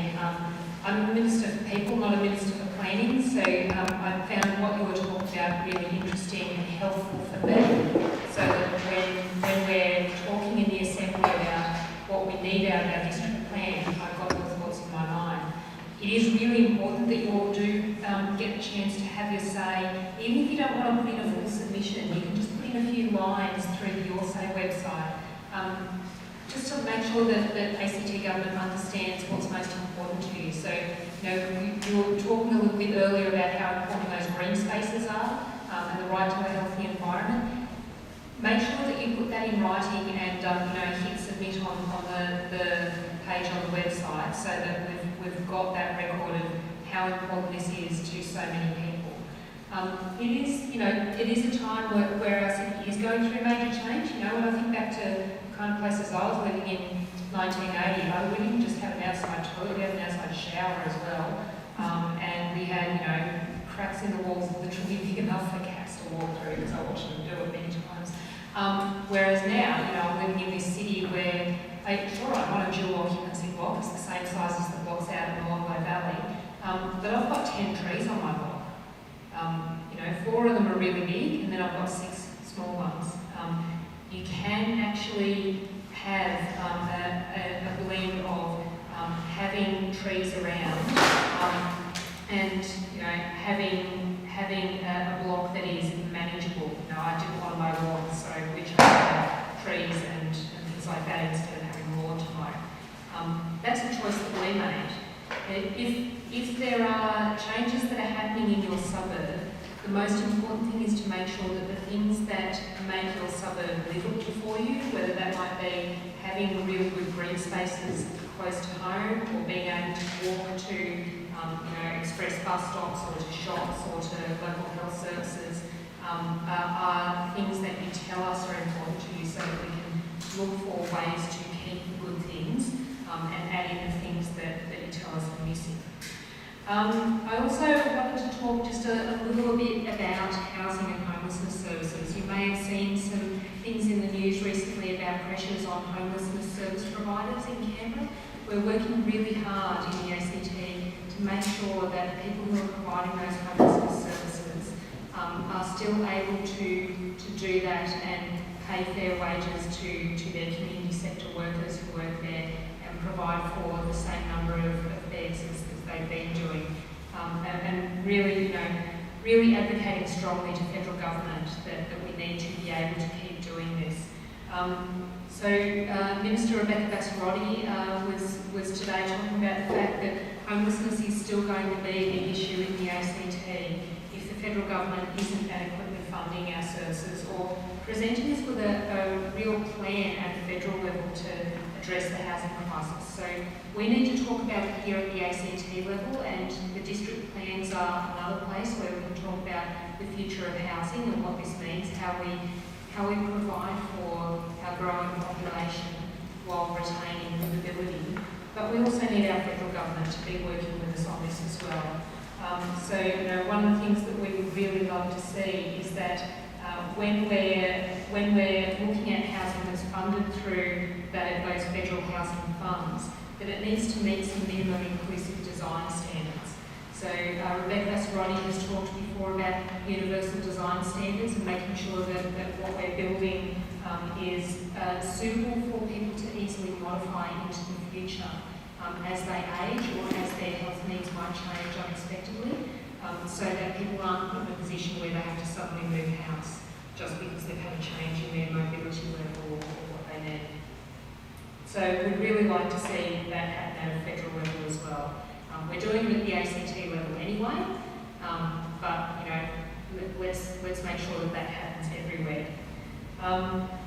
The other thing that I wanted to talk briefly about is pressures on cost of living. You may have heard that there's a cost of living inquiry going on in the Legislative Assembly at the moment. That's an inquiry that's taking submissions up until the 20th of March. Now, the reason why it's a relatively short period of time that they're taking submissions is because they want to be able to make recommendations in time for the Treasurer to think about those things before the next ACT budget. So they're very keen to get in there and get some good submissions from people. We know there's a lot of people who've been thinking about these cost of living pressures and what we can do about it for quite a long time already. I mean, right here in Weston Creek, you've got the ACCOS office right here, and they think about this every day. But you've got lots of other people as well in the community here who have expert knowledge or have lived experience of what cost of living pressures do to the choices that you can make. So we really want to hear from you about how this impacts on you and what could be different that would help in that respect, so that we can get some good recommendations to the Treasurer in time for the next budget. Jonathan Davis is chairing that committee, and I know he knows a lot about what these kind of cost of living pressures do to you personally, and he's been hearing from a lot of people in Tuggeranong about it. But I know that there's a lot of people in Weston Creek who are living on fairly fixed incomes, and when things like the cost of food or the cost of housing goes up, it does have a very direct impact. So if you have a look at the Assembly website for their inquiries, you'll find a link there to be able to put in a submission, and please do.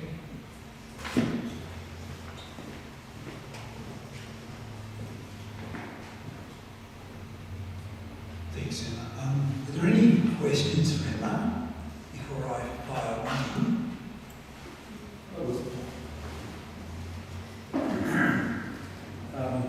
I don't want to bang on too long about a favourite topic of mine, but that's land tax and the ACT. While I appreciate what you said about cost of living pressures, I don't really believe the ACT government has been fair dinkum in addressing that aspect of the rental crisis. For those who don't understand, the ACT has the most regressive land tax regime of all the Australian jurisdictions. Every other state has got a threshold beyond which you must own land of a certain value before land tax becomes applicable. In the ACT, the threshold is nil, as I understand it. That means that every house and every unit that is rented in the territory is liable for land tax, and on average that means that your average unit, probably about $2,500 a year. The landlord is responsible for that. That's immediately passed on to the renter. The renters are the people with least money in the community, so the government is directly imposing an impost on those people, well, not directly, but indirectly through the landlord. So that's $50 a week for every apartment that each renter pays because of the land tax policy. In houses, it's about $100 a week. Now that's really significant, I think.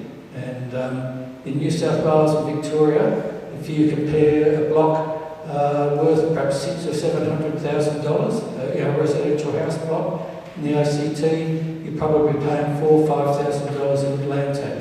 New South Wales, you're paying none. It's below the threshold. In Victoria, you might be paying $1,000 because the threshold's quite high. So I mean, we not only do we have the biggest houses in the world, we've got the biggest government-imposed land tax in the world.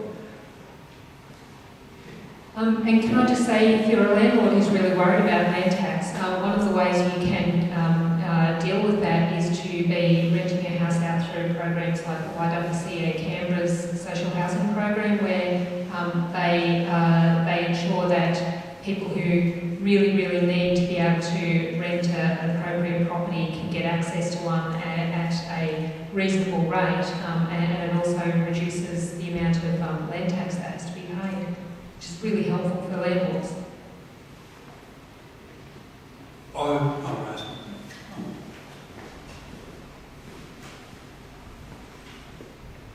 Thanks, Bill. I just wanted to ask Emma, I know the situation of a person, I think it's a lady, but I'm not sure, who's living in her car.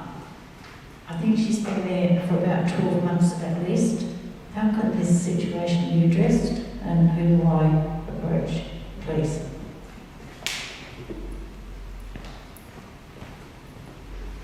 Yeah, thank you.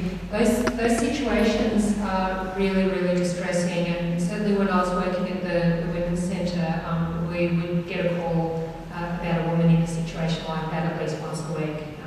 Quite often it would be on a Friday afternoon because by that stage they've exhausted every other avenue they can think of to find a safe place for her to go.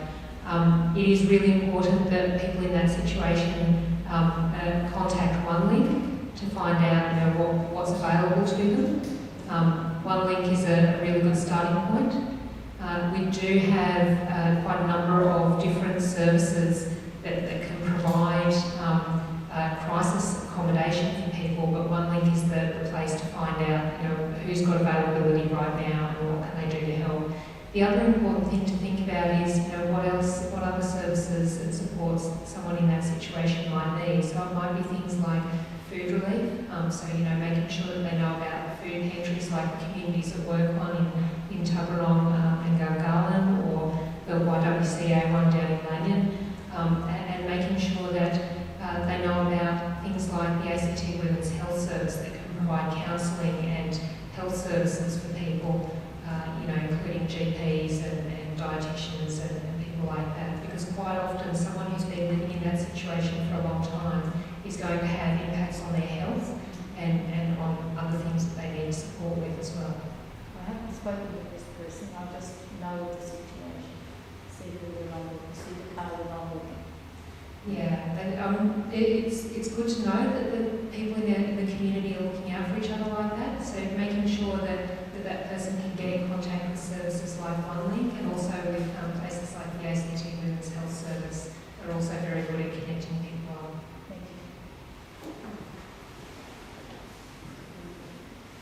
I'm going to ask Marissa to pop up. Are there any further questions? What I'm going to ask, should Council lodge a brief submission?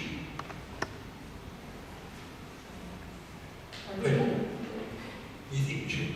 I hope to. I'd be very interested to read the submission.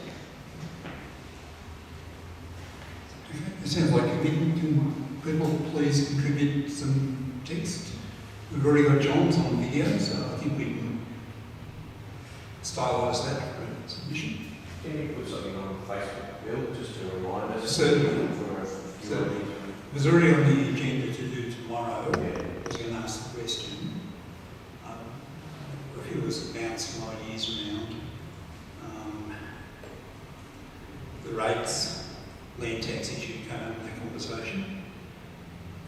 Quite perhaps a different solution, probably not as drastic as John's, but we've got an idea. We'll put John's in as well, so and there's a few other things. And then foreign investment. No. Our treasurer does not have control over money coming from overseas. That's for that Jim guy. Well, Canada has 2 jobs. Jim Chalmers is the man in contact. Okay, that's the. I'll give you his phone number if you want his office phone number. I can get it for you. No, it has to be right in there. So, look, I'll hand over to Marissa. She's got more to say. Yeah, great, thank you. I'm actually on the cost of living committee, so I will be reading all the submissions and very happy to engage with submissions if you've got any questions. As Emma said, I think it's the 20th of March when they close, so yeah, keen to hear from you. The other, your survey out at the moment is on the voluntary assisted dying.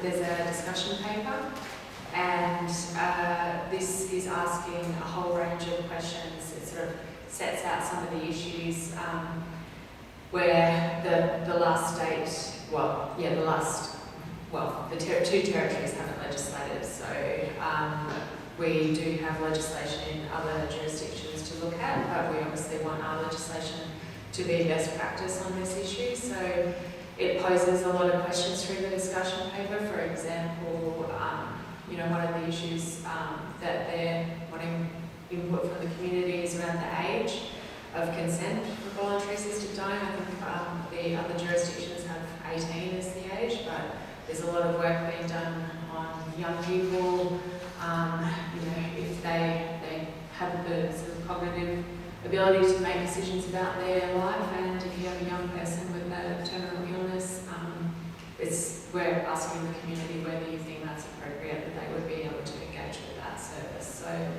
there's questions, lots of different questions that you can just answer the survey, or you can provide really detailed comment, because that's going to be something that we'll be talking about for the rest of the year, really. There's also a heritage inquiry on ACT's heritage arrangements with the Environment Committee. So again, there might be some people and sort of ties into the planning discussions going on at the moment as well. So that's open till the 31st of March. Just a local thing that, I think it was a year and a half ago now, I moved a motion in the Assembly. I had a doctor from the hospital come to me and say they'd done some research here in the ACT, and basically parents were really good at putting sun cream on their kids, but not very good at putting sun cream and hats on themselves when they're standing around playgrounds. And so he was sort of saying we need more messaging around playgrounds in the ACT. Anyway, we went through the process of a motion through the Assembly, and one of the outcomes of that was there was going to be a mural painted near one of the playgrounds. And the playground that has been chosen is the playground down just back here at Corner Court, and right beside the playground. So there'll be a mural going up there, which will be pretty cool with some smart messaging. So the government's been working with the council on that one, so I think that's a really nice colour promotion story.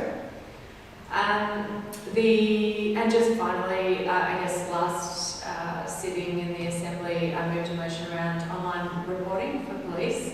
So this is something that they basically announced that they were going to do a while ago, last year, but it's an issue. I have a lot of people who come to me who have video footage and things that have gone on around in the community. They've seen something, or a minor crime has occurred, but they don't necessarily want the police there.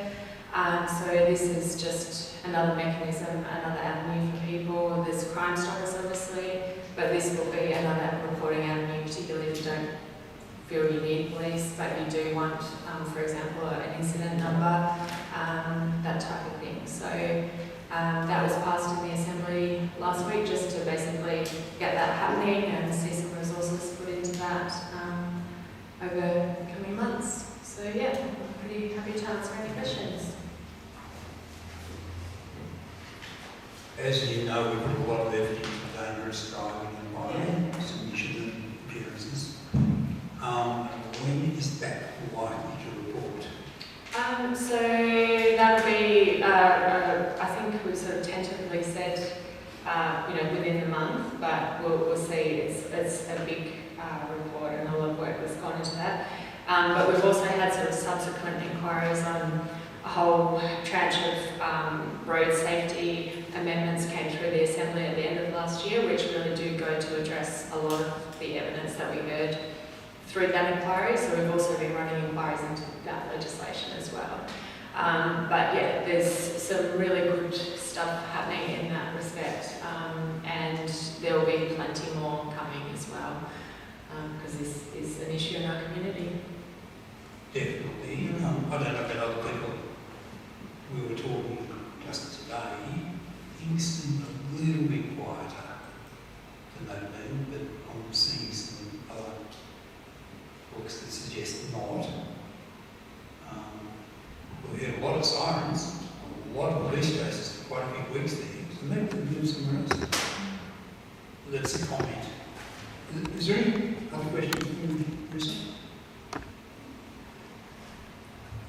Great. You can have these. Thank you very much. Risa. Okay. You should all have a copy of the minutes from the November 22 meeting. If not, on the table. Is somebody prepared to move them as being correct and accurate and second that?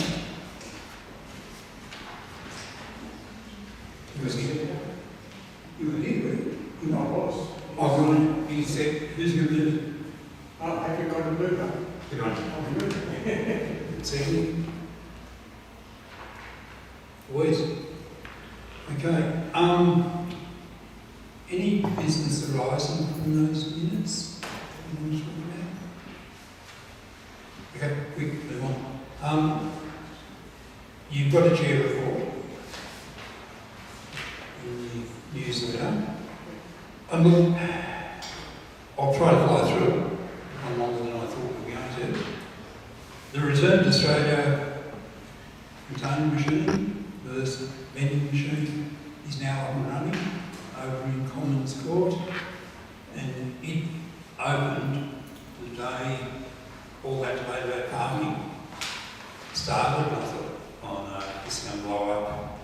I'm sweating it. I've been taking all my cans and bottles to get out there and park next to it and throw them in.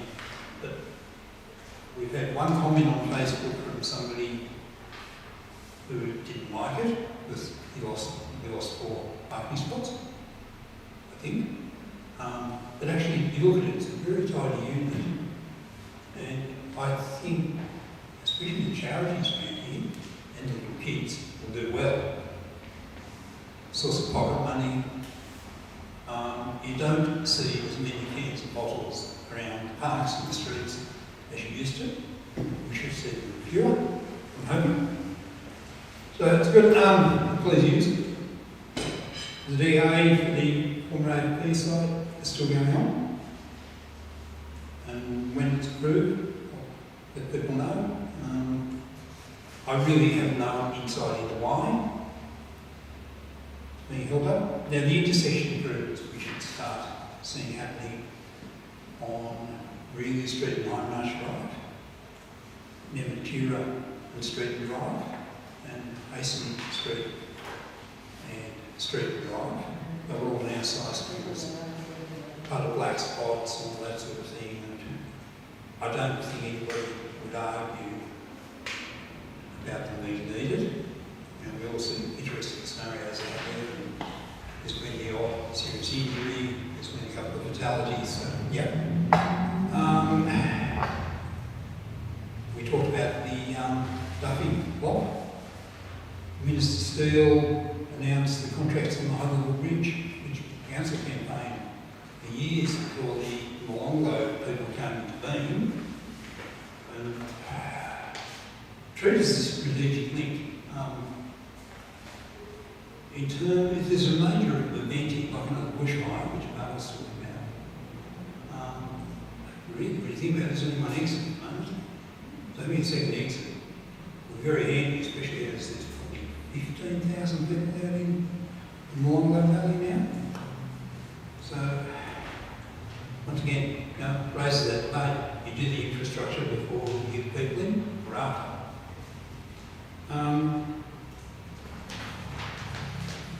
Then I'm expecting to see the final plans for the Reilly Street soon. You'll be, that's the grand on. We talked about the planning reform.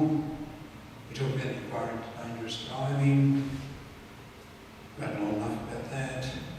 Now, I put on the bottom of it, we really do have a problem in the community of volunteering, and we're feeling it here. In terms of just active members who appear, help out on the committee, do a few little jobs. There's a few extra hands would certainly take the burden off a lot of others. And, like for example, to put this meeting on, we need 4 or 5 people. These submissions, and I think it's quite unreasonable what we've been asked to comment on over the last year or so, just the volume requires input, going to meetings, just the general day-to-day stuff. Working out what invitation you're going to accept, what one you're not, because you've got 2 invitations going at the same time, and you don't have people really to allocate things to because they're at work, they're at their other volunteering activity or 2, or they're mining grandkids or kids or get down to kids' school, because that's when they do something in there. So look, it's looking actually quite dire right now. That we have to ask ourselves, do we want a community council? And we really have to ask ourselves, do we want an active community council that can bring this information to the community and represent the community to government? To do that, we need bodies. We need bodies that are committed to actually making stuff happen. Yeah, so it's a tough gig. But there's a lot of fun in it. You know, we have some fun. The garden party I thought was great. People are still talking to us. Somebody came up to us at a wedding recently and said she went to a garden party. Didn't know we'd had anything to do with it, but they went to a garden party and took the kids. Other people we knew from elsewhere just turned up and said, oh, you're here. And we met some interesting people, so it was a great time. And there's lots of fun bits and pieces, and you get to meet lots of interesting people. So, yeah, please, you've got a bit of time. And if you've got a little bit of time, you'll take a little bit of time back to somebody else. If you've got skills, and a bit of time to give to do a particular task, it's great. We're not pressing people into doing mountains of work, but I think we care about the area, the people, and how our views filter through into government. So anyway, that's my say. If you want to talk more about it, please give me a ring or send me an email or catch me in Woolies or somewhere. You'd be amazed at the conversations I have in Woolies. Usually when I'm trying to pay something, they say, hey, Bill, that is, that's okay. So anyway, is there anything else anybody wants to talk about tonight? John? I'm glad Emma and Marissa are still here. I want to raise what somebody called a micro issue earlier tonight. Nothing to do with district plans or lofty documents like that. I want to talk about an issue with what's known as the Weston Valley Archery Club and the Parks and Gardens depot, which is next to it. For those who don't know where that is, it's down Street and Drive on the corner of Street and Dixon. There's a workstation there full of mowers and things that are doing good things around town when it's not too wet. And next to that is a little facility called the Weston Valley Archery Club. It's not just a Weston Creek thing, it's a Canberra-wide thing. Anybody can come there. Now I have to say that I am a member there, but I'm not speaking on behalf of the club. They might be quite angry if I raise it because they've had their own discussions with government and bureaucrats and people doing development applications in relation to it. But basically the story is there. The club is a very well-functioning, low-cost, good social environment for sport competition and social engagement in a neat little area where they don't bother anybody, and it's quite a really viable, good little situation. Currently, it has quite a nice shade area. The club has its own, I'm trying to speak in the third person, the club has its own facilities, storage shed, clubhouse, shooting range, targets and all the rest of it. Now, what is happening is that someone has decided that the workstation wants to be bigger, and so rather than go somewhere else or do something else, they just said to the club, look, we're going to take your land. Thanks very much. Bugger the 20 mature trees, some of which are 20 or 30 feet high. Bugger all the trees that we've put in over the last 10 years. You move out and you move further up the field into the sun, rip up all your paving and all the rest of it, and we might give you something in return. And so there's been all sorts of negotiations going on. I'm not party for that, but it's just a real David and Goliath thing. I think it's most unfair and, really quite angry about it actually. I just think, if they want to expand themselves, go and do it somewhere else. There's space across the road if they really want to look somewhere else next to the market garden. We've seen in Woden Valley the complete decimation of sporting facilities down there. Putt green, squash courts, the not putt green, the pitch and putt course, the bowling greens, a couple of basketball stadiums, all gone. And then this is going to start happening again here, unless someone stands up and stops them and makes them think about what they're planning. So I'd just like to bring that to the attention of the members here and hope some pressure can be applied somewhere. There has been a DA on which our club has been negotiating, but that's been withdrawn for some reason. I don't know the background to it. So like I say, I'm not talking on behalf of the club, but as an interested person, and I suppose I've got a stake in it as well.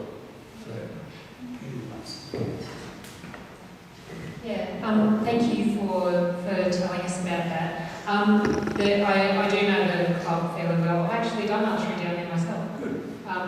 It's a beautiful space, and it is really important that people have spaces where they can participate in sports and recreation activities close to where they live, instead of having to drive to the other side of town for everything. So it is really important. But if I could ask you to get the archery club to get in touch with me, then I can follow it up.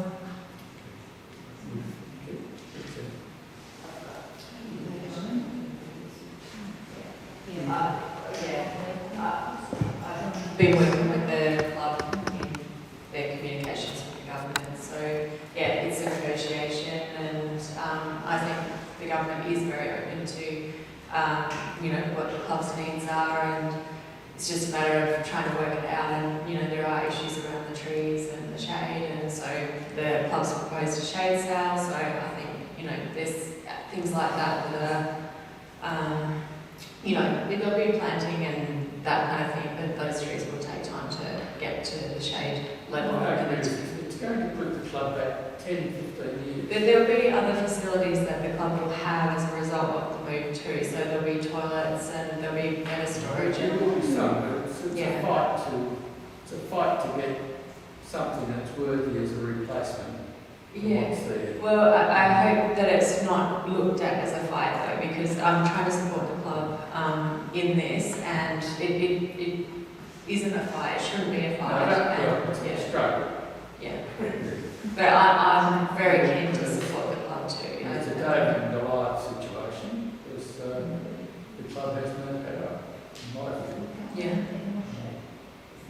And there are alternatives in the area that they might want to look at to expand their space and leave existing good facilities on. Anyway, won't say. Thank you, John and Marissa. If the club wants to contact council, we'll certainly do something to do. And I see a question. Question to you. You were first.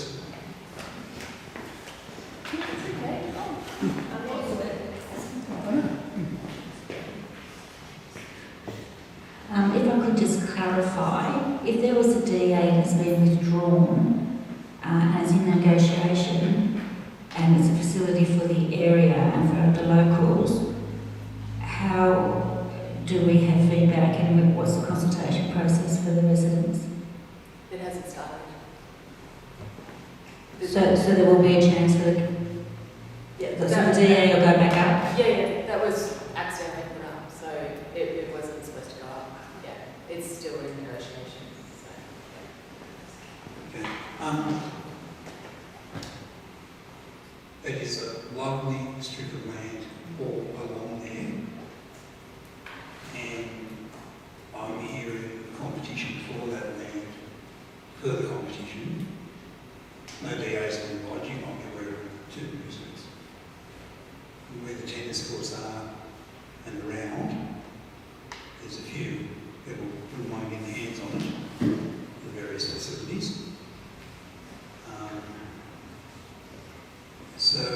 Main Street. Is that the Off Main Marley Street, yeah. So I just wonder where that'll go. It might be a longer. Next to St Jude's on Main Street, there's some old testaments and that we used to Yeah, right. What's the development? What's the development? Can't say. There was the gymnasium. The gym wants to expand. Yeah, there's 2 gym proposals floating around. They've just got their eye on it. I'm just thinking it might be a longer term situation to watch. So, yeah, it will be the DAs again. So if anybody's going to, if John, you want to get in touch with the council also, we'll happily try to plead for a reason. We'll write to them NLAs. Just to close the circle. I know Val, as long as it's not about foreigners. Consider that kind of considering our own people.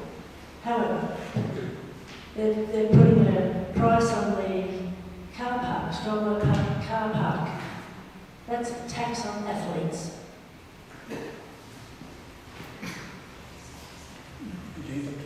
Yeah. Your turn. I'd just like to know if you've heard any more from the Raiders Club about what they're proposing to do with the site. Sure, yes, there's no. It's got a DA in for the deconcessionalisation. The Raiders group have surrendered a significant number of overmissions, and I think if people go yay, to fund that, they will have to use that credit. The government gives them money, they get a credit that can be spent on certain things. One is deconcessionalising the land. That's what the DA is for. We did put a submission in to the DA process on behalf of council. It was more, we weren't opposing it. We did question the timing of the consultation, which was in the dead zone of Christmas. So people didn't really get a chance to think about it. We also put in, on the basis of meeting rooms, that the Raiders supplies a significant number of meeting facilities to all those little clubs at free of charge, because once again it comes off their tax bill. What are we going to do in the community if those rooms, as rudimentary as they may be, they're valuable? Because to come here costs you $50 an hour. Over there it's free. A lot of these clubs are running on a shoestring of $500 or $600 a year. That's what they use to get a keep afloat. They're not going to be able to get another $500 or $600 to fund their meetings. I don't think they want to meet at home, in people's homes. Don't know who might come. But seriously, there's other people in the household, privacy, just... Yeah, there's a whole lot of reasons you would not want to be at home, and you might want to have a room for it. Did you ask them to come and speak to the meeting? We'd always ask people to come and speak to us. There will, I assume, when they decide what they're going to do, we did ask the question, well, you don't do this without a plan, because it's deconcessionalised. Yeah, now the other leg plays jingle bells, if you want to call it. Seriously. Raiders have put out in their corporate plan, they're there to fund the rugby league team. They've said they're going to fund it by movement into property investment. I expect they'll do something on the site. Obviously, we'll make a lot of noise because of the way it's zoned, but that we think there are a moral obligation to provide meeting facilities, and we would expect our MLAs, especially two in the room here, to go and punch on for us as well. I know I'm not talking about council, but we do find handy to get over there when we can and have committee meetings. I'm talking about all the other associations around the place. Yeah, we're aware of that. The Liberal Party meets there. We like the food there as well. Yeah, the food. We'll write a food review one day. Not about those food. Well, only the Weston Provost Club is up to 70, and they had to put a cap on it, because they needed the little church up here, and we have at least 50 come each meeting. That doesn't fit in the ratings. So, coming into the budget, should we just throw it in as a pressure? So, Should we throw that sort of information in as a pressure in the budget round? Like the government's consulted with community councils, the deputy under treasurer convenes a meeting of community council leaders, only 2 per council, and you go and meet with them, we have a conversation about what our pressures are. The surveys we did during the year inform what we're going to say and stuff come in this meeting, so obviously when that comes around, we'll say leasing, fund planning review properly. I think we're going to make a statement about just general data, improve your data, do your planning across a whole range of things, and the meeting pressures. Council's not well off, but we're better off than some. So, in terms of funding meeting rooms, cost us money here tonight. So we understand it. Should we, what I'm saying about, should we, and others, should we make that a priority or a pressure in our submissions on the territory budget? Marissa was drawing an inquiry last year with volunteers. Did that sort of submission come up in terms of the cost? How the budgeting and the actual event room where you can actually meet volunteers, or is it more field-based? Field-based. I mean, with anyone, but obviously the most input that we got was from environmental volunteers, which is very strong in Canberra. Anybody else have a question? I've got a comment, / question about the strong loan. Yeah, sure.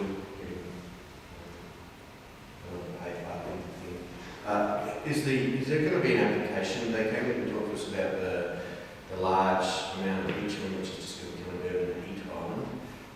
Has that gone through yet? Is there any way to pressure them if they're getting cash for it to rethink that surface? It's still a hard surface, it's dust free, but a cool surface with shade. My view is the same as yours. I think it's an error. It's a mistake. Whenever there's a bitumen car park around now, I immediately recommend they put a solar canopy over it and fund it.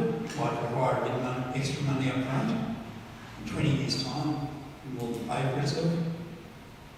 It'll provide shelter and heat. People's cars won't wear out as fast, much as we're trying to move away from cars and parking, such me.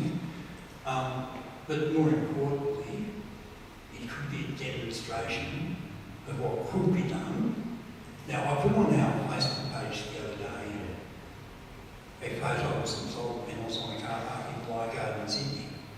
I go, yeah, that's not bad. Now, I also did my submission, but the Scott Sadler, it's not quite there, told us it would cost many millions of dollars. Well, it might up front. I had a chance to go to another meeting with him recently, and I retreated from putting that one up, but I did make a comment. I don't think paid parking will work up there for a number of reasons, including there's so much other parking not far away that's not paid parking, and every blade of grass will become a parking spot. just park on the streets around it. Yeah, but with or without the paid parking, do we want to invest, a government corporation invest in a large slab of urban heat? That's, that's what that pension would be. It's not, yes, it has a secondary effect of managing a bit of dust in the moment, but it will just be a sink for heat out there in that whole area. It's just crazy. Now, I'll explain a bit more to you out of session. Unfortunately, we miss commenting on DA. There's a reason for that, and I'm still quite punchy about it, but I'll talk to you out of session about that. You're going to be punchy about it. Okay, is there anything else? Anything else that people want to raise? Yeah. Just with the meetings, there was another progress club that had over 100 members that met at the Labour Club in Stirling, and they've just moved out of their area. We tried to get in there too, and the day we wanted, it was completely empty, but they were not nice. So you're saying pressure on club facilities around Weston Creek for clubs, not-for-profits, significant number of people, and it's a social activity which leads to well-being, all that sort of thing, and could be lost if these facilities shut down. Unintended consequences. Well, they've gone to Beacon. Is that mentioned anywhere in the planning documentation?